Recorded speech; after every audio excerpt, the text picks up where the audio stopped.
মা আমেনাকে প্রশ্ন করা হলো, মারে মক্কার জমিনের মানুষগুলো একে অপরে হাসি ঠাট্টা মাজাক করে। মারে মা, মক্কার মানুষগুলো সবাই হাসি ঠাট্টা মাজাক করে যে আমেনা বলে মহিলা আর আব্দুল্লাহর স্ত্রী, যার গর্ভে বাচ্চা রয়েছে, কিন্তু তার গা থেকে এত দামি দামি খুশবু কেন বার হয়? এই খুশবুটা মক্কার কোনো খাটে মাটি খাটে বাজারে পাওয়া যায় না। এই মক্কার মানুষগুলো একে অপরের সঙ্গে আলোচনা করে, হাসি ঠাট্টা মাজাক করে, একে অপরের কাছে বাজে বাজে ভাষা বলে। এই খবরটা আব্দুল মুত্তালিবের কানে পৌঁছে গেল।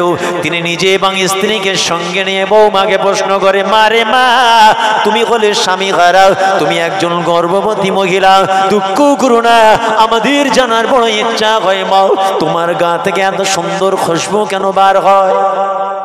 সুবহানাল্লাহ বলবেন না? একটু জান ভরে বলবেন না? নবী চেনে নে, টুপি চিনেছে, নবী চেনে নে, তসবি চিনেছে, নবী চেনে নি,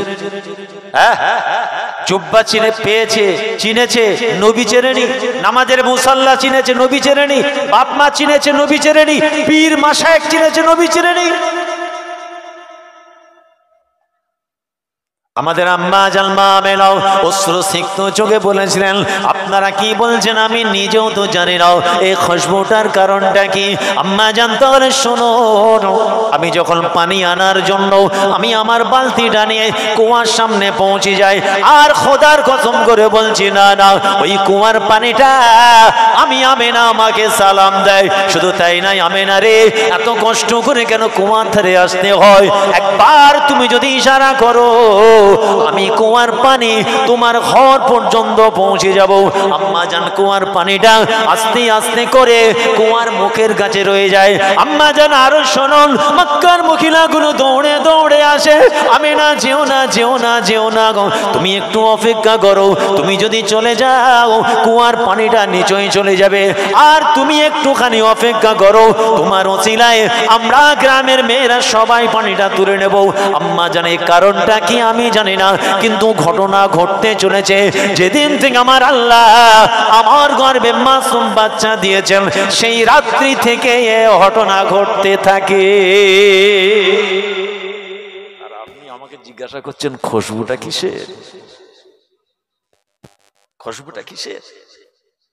আম্মা জান আরো বলছে, শোনো, এ শুধু আমার খুশবু কেন, আমি মুখের থুতুটা যখন মক্কার জমিনে ফেলে সঙ্গে সঙ্গে খুশবু বার হয়। শুধু তাই নয়, এই খুশবুটা অন্য কোনো কারণ নয়, এই খুশবুটার কারণ হলো আমার আল্লাহ দেওয়া নিয়ামত, সেটাই হলো মুহাম্মাদুর রাসূলুল্লাহ।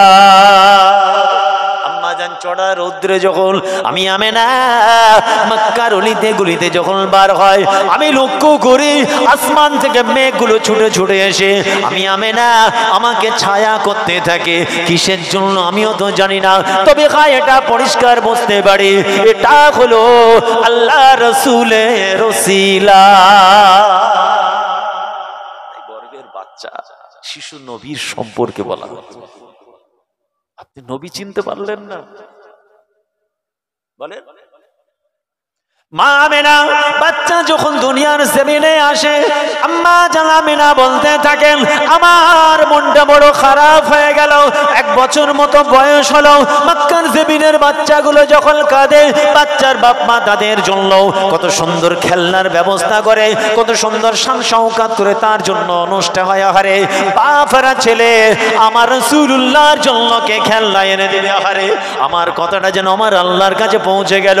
আমার আল্লাহ সহ্য হলো না, আমেনা মুহাম্মাদুর রাসূলুল্লাহ তোমার কলিজার টুকরা হতে পারে, ওটা তো আমার বন্ধু, আমার দোস্ত, আমার বন্ধু, যার ওসিলায় আমি আল্লাহ কুল কায়নাত বানিয়ে দিয়েছি। আমি আল্লাহ কি পারে না রাতের অন্ধকারে চাঁদ সূরজকে আমার রাসূলের জন্য খেলনা বানিয়ে দিতে? আমি আমেনা লক্ষ্য করে দেখলাম আসমান থেকে চাঁদ তারকাগুলো নেমে আসে। আমি বড় ভয় খেয়ে গেলাম, সর্বনাশ, আসমানটা কি ভেঙে পড়ে যাবে? আমি শিশু নবীকে জড়িয়ে ধরে, কিন্তু না, কাছাকাছি এসে দাঁড়িয়ে যায়।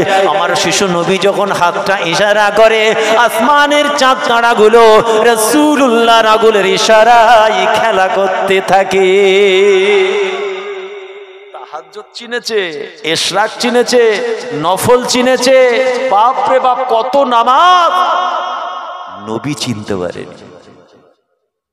বলে নবী চিনতে পারে কি লাভ? নবীকে চিনুন, চান্স থাকবে। জীবনে যে পাপ করেছি আমরা, যদি আল্লাহ হিসাব করেন একটাকেও রেহাই পাবো না। এই নিঃশ্বাস নিয়েছি ছাড়ছি তার দয়া। কি কথা ঠিক না ভুল? তাকিয়ে থাকবে আফতাব ভাইয়ের মুখের দিকে, লট করে পড়ে যাবে। বুঝে উঠার আগে বলবে হুজুর শেষ, কালকেই জোহর বাদ জানাজা হবে। এই বিশ্বাস আছে না নেই? পরিষ্কার। এই কিছুদিন আগে সোশ্যাল মিডিয়ায় একটা ভিডিও দেখছিলাম, একটা রিলস দেখছিলাম। দুই বন্ধু একটা পার্কে বসে আছে, কথা বলছে। একটা বাদামের ঠোঙায় একটা বন্ধু, ভালো করে দেখবে যুবক ছেলেরা, তোমরা সোশ্যাল মিডিয়া বেশি থাকো তো এইগুলো দেখবে, বুঝতে পারবে। একটা ঠোঙায় বাদাম আছে, দুজনে বার করে খাচ্ছে। দুই বন্ধু দুজনে খাচ্ছে। তো একটা বন্ধু পাশে কি একটা দেখছে, আর এই বন্ধুটা লট করে পড়ে গেল। তো এদিকে মুখ থেকে ঘোরার আগে হাতটা বাড়িয়ে, ঠোঙাটা নেই, দেখছে ঠোঙালে পড়ে আছে। তো এ ওকে বলছে তাহলে বাদামটা তুই একাই খেয়ে নিবি নাকি? হাতের বাদামের ঠোঙাটা নিল, ছেলেটা বন্ধুটা নড়েনি। কয়েকটা সেকেন্ড কি হলো বুঝতে দেখলো শেষ। কোরআন বলছে ইজা জা আজালুহুম লা ইস্তাখিরুনা সাআতা ওয়া লা ইস্তাকদিমুন। আমি আল্লাহ তোমাদের মওত যখন দেব, আজাল যখন তোমাদের নিকটবর্তী হবে, একটা মুহূর্ত একটা সেকেন্ড আগেও নয় পরেও নয়। রাত 10টা 15 মানে 16 হবে না, 3টে 20 মানে 19 নয়, 3টে 20তেই মওত হবে। তাহলে কিসের এত অহংকার, রিয়া, তাকাব্বুরি, মারামারি? কিসের জন্য এত তোলপাড়া, এত হিংসা, বিদ্বেষী, ধোঁকাবাজি, চিটিংবাজি, ধাপ্পাবাজি, নামাজ নেই, রোজা নেই, জুলুমবাজি, মার্ডার, জিনা, ব্যভিচারী, কেড়ে নেওয়া, বাপরে বাপ, ঝান্ডা নিয়ে মানুষকে খুন করা? কিসের জন্য? একটা সেকেন্ডের যে মুসলমানের গ্যারান্টি নাই। এই কষ্ট লাগছে নাকি? লাগলেও কিছু করার নেই, সহ্য করতে পারলে লাভ আছে। কিসের জন্য? রাত্রিরে ঘুমাবেন, সকাল হবে, গ্যারান্টি আছে? এতগুলো হাড় মায়েরা কালে মানুষ আছে, একজন বলুন না তার হাতে হাত দিয়ে আমি বায়াত হয়ে যাব, তুমি অরিজিনাল হুজুর। বাপ দাদা মুরব্বীদের ছেড়ে দেবো, তোমার হাতে হাতে বায়াত হব। এতগুলো মানুষের সামনে বলছি, তুমি খালি গ্যারান্টি দাও যে আমি গ্যারান্টি দিচ্ছি রাত্রে ঘুমাবো, সকালে উঠতে পারবো। কোরআন বলছে হবে না, আল্লাহ বলছেন আমি ছাড়া কেউ জানে না, অন্তর্যামী আমি আল্লাহ, আলিমুম বিযাতিস সুদূর।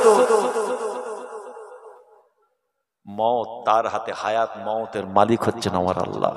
অতএব প্যারে হাজেরিন, নামাজ রোজার কোরবানির অহংকার দেখাবেন না। আগে এখানটা ঠিক হয়েছে কি দেখুন, আর নবীকে চিনতে পেরেছেন কিনা দেখুন।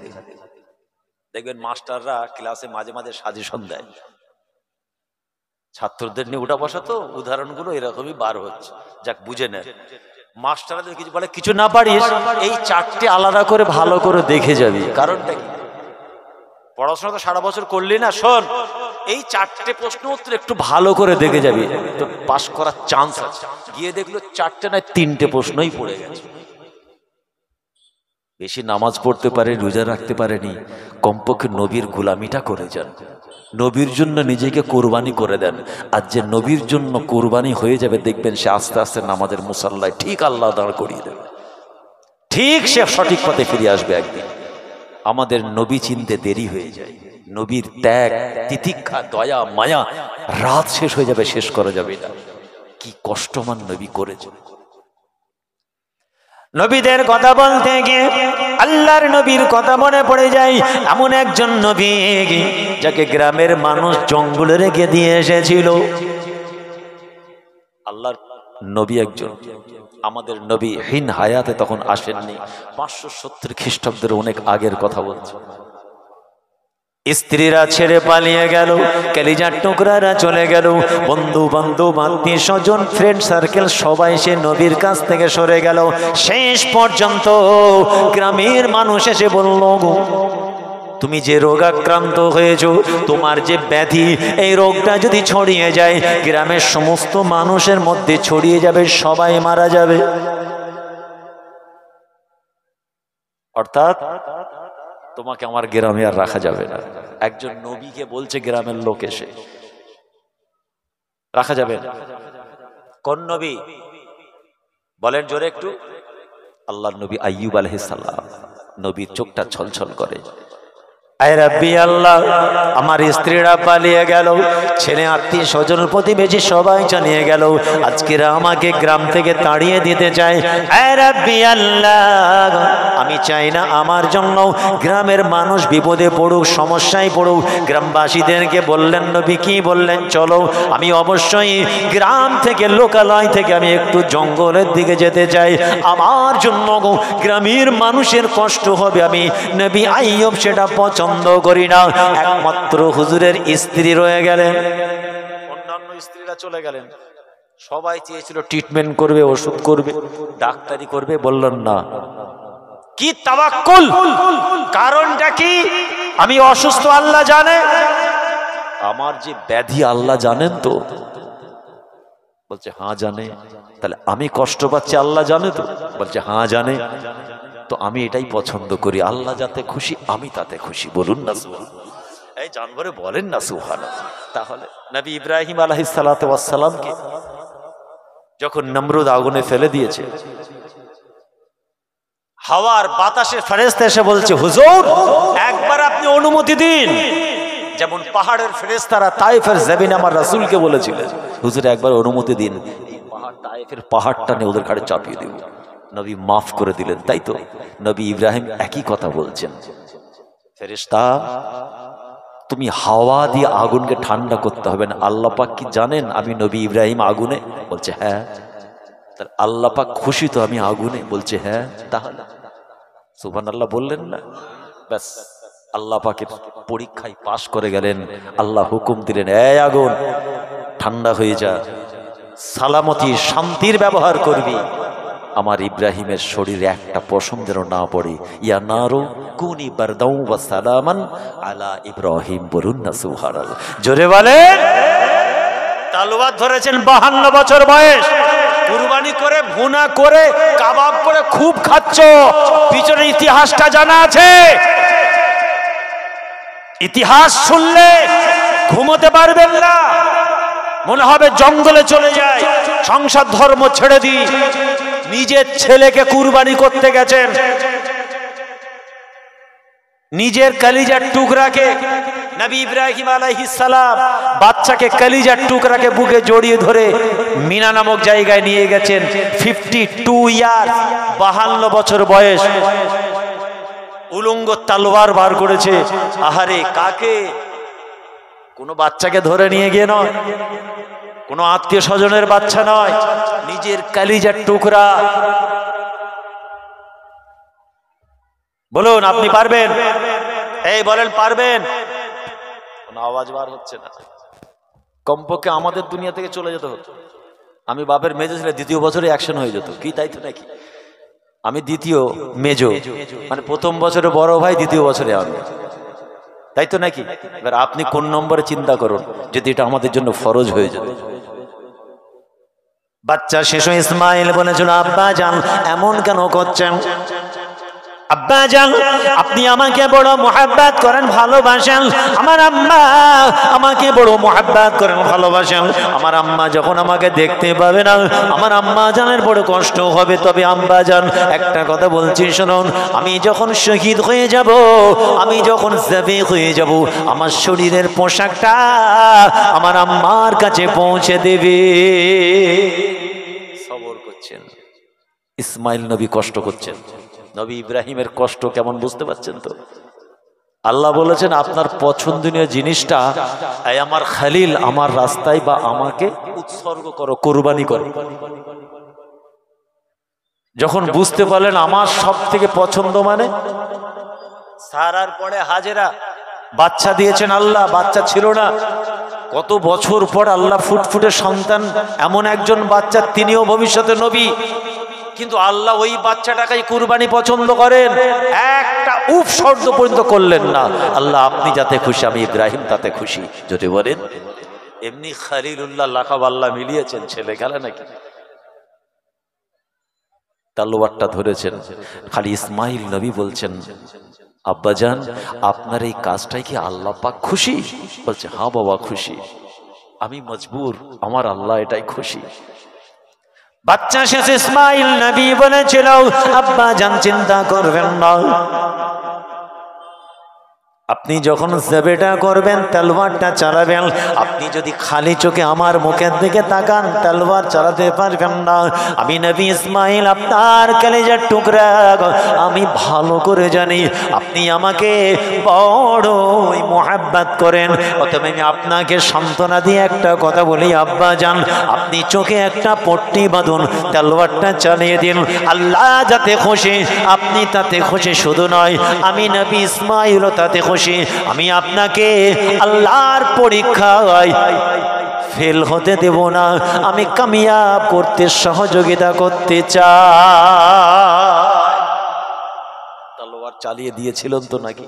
এই কথা বলেন, চালিয়েছিলেন তো?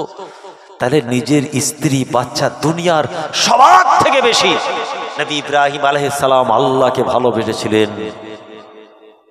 আপনি তো কাবাব করে খাচ্ছেন, কি মজার জিনিস। অনেকে কুরবানি দেওয়ার আগে দাড়ি পাল্লায় ওজন করছে, 50 কেজি হবে না 150 কেজি।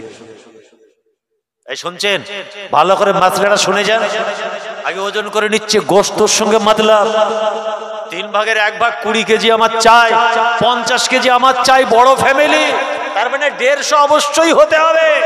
বাপরে বাপ।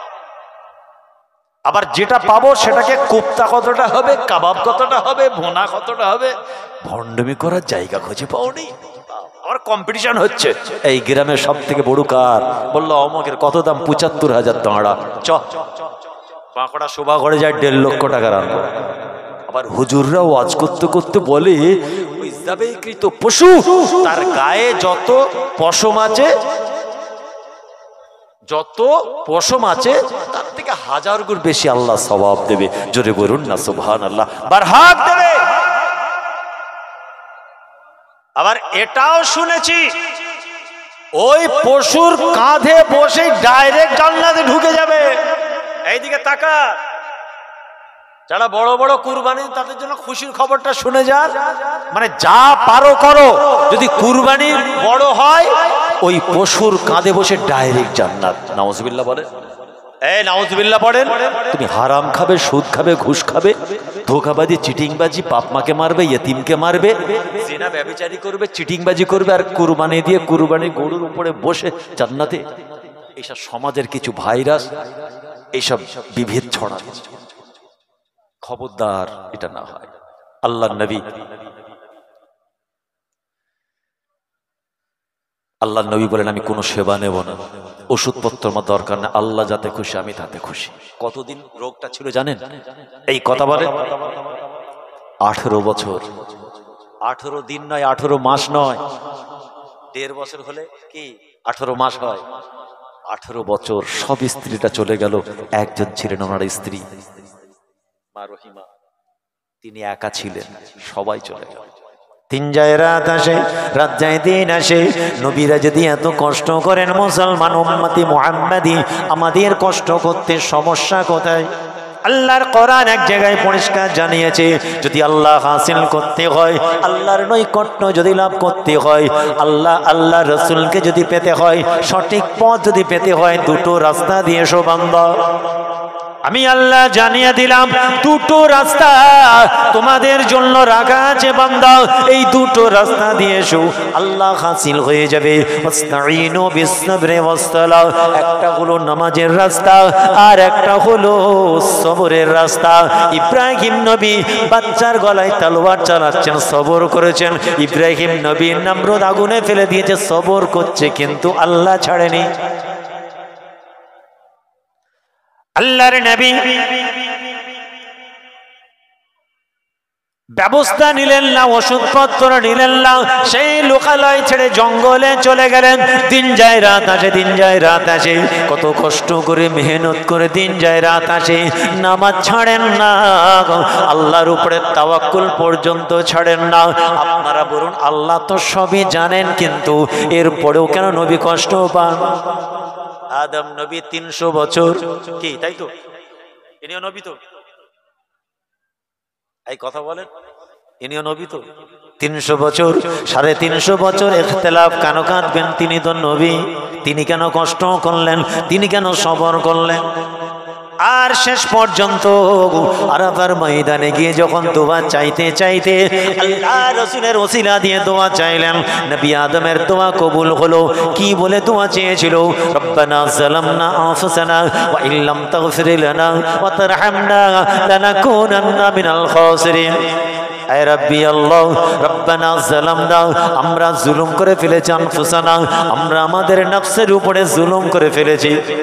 ইল্লাম তাগফির লানা, আপনি যদি ক্ষমা না করেন, আপনি যদি দয়া না করেন, লানাকুনান্না মিনাল খাসিরিন, আমি এবং হাওয়া আমরা দুজনেই বরবাদ হয়ে যাব। কিন্তু 300 বছর কেন নবী কাঁদলেন? 300 বছর আল্লাহ একজন নবীকে কাঁদাচ্ছেন, আমাদের শিক্ষা দিচ্ছেন আল্লাহ, তোরা একটুখানি কষ্ট কর, তোদের নবীরা এত কষ্ট করে।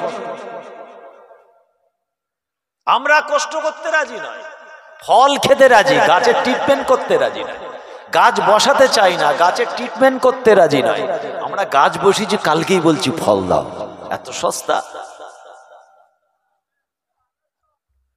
এ মুসলমান, এভাবে জীবন যাপন করতে থাকেন একজন নবী।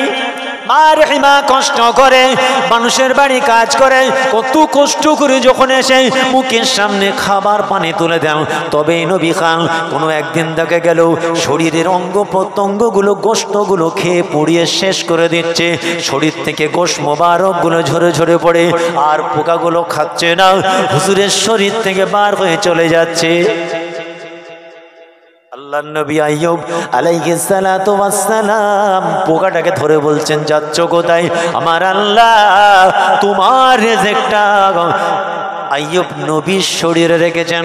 ইন্নাল্লাহা ইয়ারযুকু মান ইয়াশা বিগাইরি হিসাব, নিশ্চয় আল্লাহ যাকে খুশি তাকে রিজিক দেন, যাকে রিজিক দেন এত দেন হিসাব করে পাওয়া যাবে না। এই কিড়া মাকুড়া কোথায় যাচ্ছিস না যাওয়া যাবে না। আল্লাহ পাক তোর রিজিকটা নবী আইয়ুবের শরীরে রেখেছে, জান ভরে খেয়ে নে। পারবেন? পারা যাবে? এই জন্যই তো তিনি আইয়ুব নবী। এটা আমাদের জন্য একটা ইতিহাস, এটা আমাদের জন্য ডেস্টিনেশন, লক্ষ্য আমাদের জন্য। দুনিয়ার সামান্য কি যখন সমস্যা বিপদ হয়, রাতে ঘুম আসতে চাই না, ছেলে বাবাজি পীরের আওলাদ হিসেবে বলে গেলাম, তখন নবী আইয়ুব আলাইহিস সালাতু ওয়াস সালামের কথাটা মনে করবেন। পোকাকে বলছে, তুই যাচ্ছিস কোথা? তোর খাবার আমার শরীরে। খুব সংক্ষেপে মূল জায়গাটা আমি আসছি, বেশি ব্যাখ্যা অনেক আলোচনা আমি যাচ্ছি না। শেষ পর্যন্ত পোকা সারা শরীর কামড়ে যখন শেষ করে ফেলেছে, এবার একটা শরীরের অঙ্গ সুস্থ আছে। কোন অঙ্গটা জানেন? এই জিহবা। জিহবা পোকাটা যখন জিহবায় কামড় দিয়েছে, 18 বছর নবী আমার আল্লাহর দরবারে চাইলেন না, বাঁচার জন্য চাইলেন না। যখনই পোকাটা গিয়ে জিহবায় কামড় দিয়েছে, নবী আইয়ুব আলাইহিস সালাতু ওয়াস সালামের চোখ দিয়ে এবার পানি গড়িয়ে যায়। এতদিন হাত তোলেনি, সুস্থতার জন্য চাইনি। আরে আমি অসুস্থ থাকলে যদি আল্লাহ খুশি হয়, এটাই আমার আলহামদুলিল্লাহ। আল্লাহ যাতে খুশি, আমি আইয়ুব নবী তাতে খুশি, সবাই। আর আমাদের নবীর ক্ষেত্রে কি আমার আল্লাহ বলছেন, হাবিব আপনি যাতে খুশি, আমি আল্লাহ তাতে খুশি। যদি বলুন না সুবহানাল্লাহ। কপাল ফাটা কানা মুসলমান সেই নবীকে আজও চিনল না। চোখ দিয়ে পানি পড়ছে টপ টপ করে। কেন কাঁদছে? কি ব্যাপার? এতদিন কাঁদেনি। আহারে নবী আমার কাঁদছে, বাউর আল্লাহর দরবারে দুটো হাত তুলে দোয়া চাইছেন, মাওলা গো আপনি যাতে খুশি, আমি আইয়ুব নবী তাতে খুশি। আমার কোনো সমস্যা নাই, আমার কোনো দুঃখ নাই। আয় রাব্বি আল্লাহ, আমি জান ভরে আপনার জিকির করি। আল্লাহ আল্লাহ আল্লাহ বলে যখন জিকির করি, সারা দিনে দুঃখ যন্ত্রণা কষ্ট পোকার কামড়ে দুঃখ সব আমি ভুলে যাই। কিন্তু বড় দুঃখের সঙ্গে বলতে হয়, বড় যন্ত্রণাদায়ক কথা আপনার দরবার শরীফে রাখছি। আয় রাব্বি আল্লাহ, একটা অঙ্গই আমার সুস্থ ছিল, সেটা হলো জিহবা। এই পোকা যে কামড় শুরু করেছে, এই জিহবা যদি কামড়ে খেয়ে নেয়, আইয়ুব নবীর জুবান থেকে আল্লাহ আল্লাহ জিকির আর হবে না। আরো জোরে।